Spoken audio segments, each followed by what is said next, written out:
কি গো, চলো শুরু করি। পাগল নাকি? জানো না দাদু খাটের নিচে শুয়ে আছে?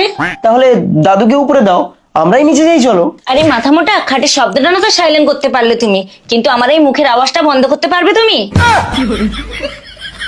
আর তাছাড়াও দাদুর খাটে সব অভ্যাস নেই। ঠিক আছে, তাহলে এক কাজ করো, তোমার যখন ভালো লাগবে তখন তুমি বলবে রসমালাই, আর যখন কষ্ট হবে তখন বলবে রসগোল্লা। ঠিক আছে, তাহলে ঝটপট শুরু করি।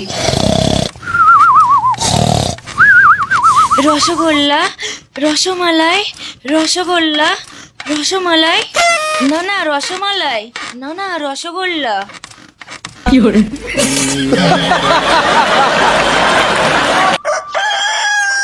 আরে দাদু কোথায় যাচ্ছো? আমি বাড়ি চলে যাচ্ছি। আমি আর তোদের বাড়ি থাকবো না, আর জীবনেও আসবো না। কেন দাদু, কি হয়েছে তোমার?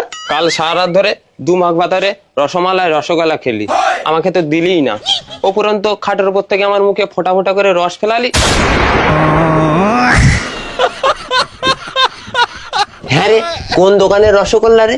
রস এত নোনতা।